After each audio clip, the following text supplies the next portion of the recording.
পারুল, আমি তোকে ভালোবাসি। এই বলেই পারুলকে কাছে টেনে নিল রায়ান। হ্যাঁ বন্ধুরা, এমনটাই দেখা যাবে, তাই সম্পূর্ণ জানতে ভিডিওটিতে লাইক দিয়ে চ্যানেলটি সাবস্ক্রাইব করে দেখতে থাকুন। গল্পের শুরুতে দেখা যাবে পারুল, রায়ান সহ সব স্টুডেন্টদের উপর আচমকা পুলিশ হামলা করে। তখন সেখানে গুন্ডারা এসেও রায়ানদের সবাইকে মারধর করতে থাকে।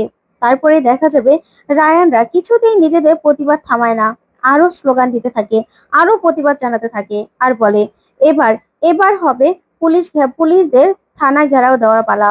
আমরা সবাই মিলে আচমকা ওদের থানা ঘেরাও দেব। ওরা যেমন আমাদেরকে আচমকা এসে আমাদের গায়ে হাত তুলেছে না, এবার থানা আমরা ঘেরাও করব। তারপরে আমরা এফআইআর নিতে বাধ্য করব। তখন এই বলে রায়ান, পারুল সবাই মিলে প্রতিবাদ করতে থাকে। ওইদিকে দেখা যাবে সাংবাদিকরা এই নিয়ে নিউজ করতে থাকে। তখনই দেখা যাবে থানায় পুলিশ অফিসারকে, বড়বাবুকে সেকেন্ড অফিসার বলে, স্যার, এবার তো ব্যাপারটা বাড়াবাড়ি হয়ে যাচ্ছে। এবার কি হবে বলুন? এবার কি করব আমরা? তার থেকে আমরা বরং মন্টু আর সন্দীপকে অ্যারেস্ট করে নেই। তারপরে না হয় আমরা ক্ষমা চেয়ে নেব, কিন্তু এখন অ্যারেস্ট তো করে নেই। তখনই বড়বাবু বলে, পাগল হয়েছো? শোনো, যতটুকু তোমাদের করতে বলা হয়েছে ততটুকুই করো। শোনো, ওদেরকে কিছুতেই থানার ভেতরে ঢুকতে দেওয়া যাবে না। কিছুতেই ওরা যেন ঢুকতে না পারে। সবকিছু রেডি রাখবে, সবকিছু। ওদেরকে জোরদার ভাবে আটকাতে হবে। রাবার বুলেট, তারপরে টিয়ার গ্যাস সহ সবকিছু রেডি রাখবে, সব রকম ব্যবস্থা করবে। তখনই পুলিশ অফিসার বলে, দেখুন স্যার, এগুলো তো বাড়াবাড়ি হয়ে যাচ্ছে। স্টুডেন্টদের উপর এগুলো ছোড়া কি ঠিক হবে? তারপরে তো হিতে বিপরীত হয়ে যেতে পারে। তখনই বড়বাবু বলে, শোনো, যা করার আমি করে নেব, আর সবটা আমি বুঝে নেব। শোনো, ওই মন্টু আর সন্দীপ, ওদের কিন্তু উপর মহলে হাত আছে, তাই ওদেরকে কিছুতেই অ্যারেস্ট করা যাবে না। বুঝতে পেরেছো? তাই আমি যা বলছি তাই করো, তাই করো। তখনই সেকেন্ড অফিসার বলে, আচ্ছা ঠিক আছে স্যার।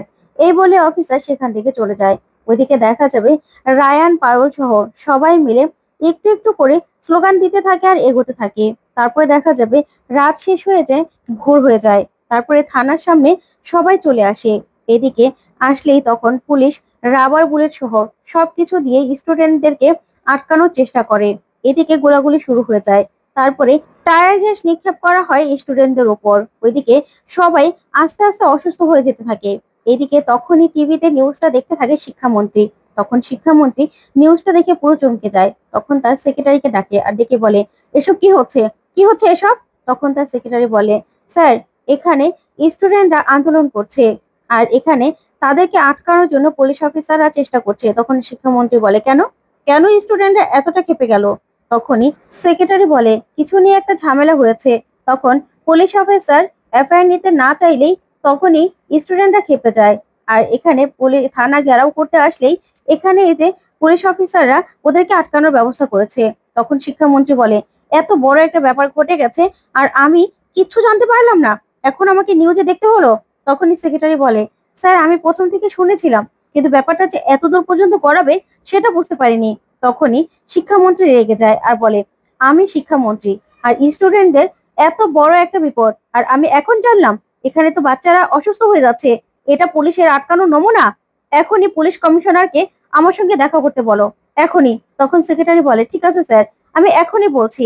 ওইদিকে দেখা যাবে রায়ানরা সবাই আস্তে আস্তে অসুস্থ হয়ে যেতে থাকে টায়ার গ্যাসের কারণে। তখন দেখা যাবে সাংবাদিকরাও এই নিয়ে নিউজ বানাতে থাকে আর বলে যে এখানে পুলিশ অফিসাররা নিজেদের নিজেদের সুরক্ষার জন্য টায়ার গ্যাস ছুড়ে স্টুডেন্টদের আটকানোর চেষ্টা করেছে, কিন্তু সেই টায়ার গ্যাসের কারণেই স্টুডেন্টরা অসুস্থ হয়ে যাচ্ছে আস্তে আস্তে। কিন্তু এটা কতক্ষণ চলবে? তারপরেও কি স্টুডেন্টরা নিজেরা হাল ছেড়ে দেবে? সেটা আপনারা দেখতে থাকুন। ওইদিকে পারুল রেগে যায়, রায়ান অসুস্থ হয়ে পড়ে।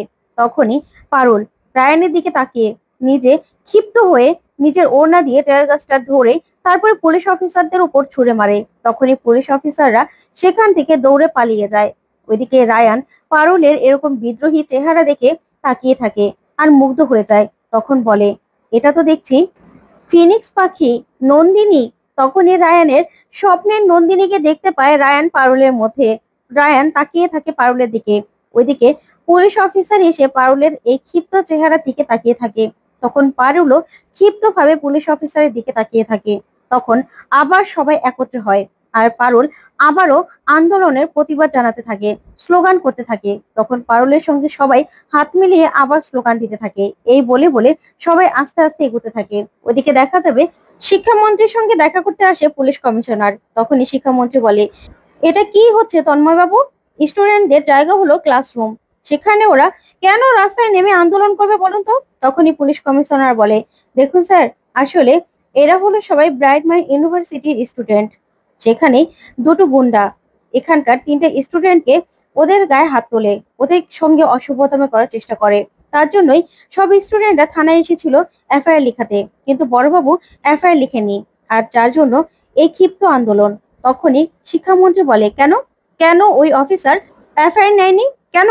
তখনই পুলিশ কমিশনার বলে, আসলে ওরা উপর মহলে রাজনীতিবিদদের সঙ্গে থাকে, আর তাছাড়া থানা বড়বাবুর কাছের লোক, ওদের সঙ্গে জানাশোনা আছে, ওঠা বসা আছে। তার জন্যই সেই বড়বাবু এই এফআইআরটা আটকানোর জন্য এত কিছু করছে, স্টুডেন্টদের আটকানোর চেষ্টা করছে। তখন শিক্ষামন্ত্রী বলে, কি বলছেন আপনি? এটা কোন অফিসার? তখনই অফিসারের নাম বললেই তখন শিক্ষামন্ত্রী রেগে যায় আর বলে, না, এটা কিছুতেই হতে পারে না, কিছুতেই না। এবার আমাদেরকে একটা ব্যবস্থা করতে হবে, এটা আটকাতে হবে, এটা আর চলতে দেওয়া যায় না। কারণ স্টুডেন্টরা আমাদের দেশের সম্পদ, ওদেরকে এইভাবে এইভাবে ক্ষিপ্ত করে তোলা উচিত হবে না। এখনই আপনি ব্যবস্থা নিন, আর ওই অফিসারের বিরুদ্ধেও আপনাকে ব্যবস্থা নিতে হবে। তখনই পুলিশ কমিশনার বলে, আচ্ছা ঠিক আছে স্যার, আমি এখনই দেখছি, এখনই যা করার করছি, ব্যবস্থা নিচ্ছি। ওইদিকে দেখা যাবে পারুল, রায়ান সহ সবাই মিলে হাতে হাত রেখে এগোতে থাকে। তখনই পুলিশ অফিসার সেকেন্ড অফিসারকে বলে, ওদেরকে আটকান, আটকান ওদেরকে। তখন সেকেন্ড অফিসার বলে, দেখুন স্যার, এবার কিন্তু বাড়াবাড়ি হয়ে যাচ্ছে। আমাদের আমাদের কাজ হলো স্টুডেন্টদের সুরক্ষা দেওয়া, এটা আমরা কি করছি, কি করছি আমরা? তখনই থানার বড়বাবু বলে, শুনুন, অফিসার কি আপনি না আমি? আমি বড় অফিসার, আমি যা বলবো আপনারা তাই করবেন। আমি যে আদেশ দিচ্ছি সেটাই আপনারা করুন, পরে বাকিটা আমরা দেখে নেব। জল ছাড়ুন, জল ছাড়ুন ওদের উপরে। তখনই জল দিয়ে সব স্টুডেন্টদেরকে আটকানোর চেষ্টা করে পুলিশ অফিসাররা। তখন এইদিকে সবাই হিমশিম খেতে থাকে। তখনই গোপাল রুকুর পাশে এসে দাঁড়ায়, আর রুকুকে সামলাতে থাকে গোপাল। এদিকে পারুল একা সেই জলের ফোয়ারা আটকাতে থাকে। তখনই রায়ান ছুটে আসে পারুলের কাছে, আর পারুলকে এসে জড়িয়ে ধরে। ওইদিকে শিরিন দাঁড়িয়ে দাঁড়িয়ে 7 আপ খাচ্ছিল। তখনই শিরিন পারুল আর রায়ানকে একত্রে দেখে রেগে যায়, আর রেগে গিয়ে 7 আপের পাইপটা ফেলে ও রাগ করতে থাকে। এইদিকে পারুল রায়ানকে বলে, কিরে, তুই আবার এখানে আসলি কেন? আমি না নিজেই সবটা সামলে নিতে পারতাম, তুই কেন আসলি? তখন রায়ান বলে, শোন, ফিনিক্স পাখিরা না জল পেলে চুপসে যায়। তখন পারুল রায়ানকে বলে, না, আমি গায়ের বেটি, আমার না এসব সহ্য করার মতো ক্ষমতা আছে, বুঝতে পেরেছিস? এই বলেই রায়ানের সামনে এসে দাঁড়ায় পারুল। তখন দুজন দুজনকে আঁকড়ে ধরে রাখে। ওইদিকে সাংবাদিকরা বলে, এই আন্দোলনের মধ্যেও এরকম মিষ্টি রোমাঞ্চকর প্রেম, এটা দেখতে আসলে আসলে খুব ভালো লাগছে। তবে শেষ পর্যন্ত কি তাহলে স্টুডেন্টরা জিততে পারবে? নিজেদের নিজেদের আন্দোলন কি সফল করতে পারবে? পুলিশ অফিসাররা কি তাদের দাবি মেনে নেবে? শেষ পর্যন্ত আপনাদের দেখতে হবে। তখন এই কথাগুলো বলতে থাকে সাংবাদিক।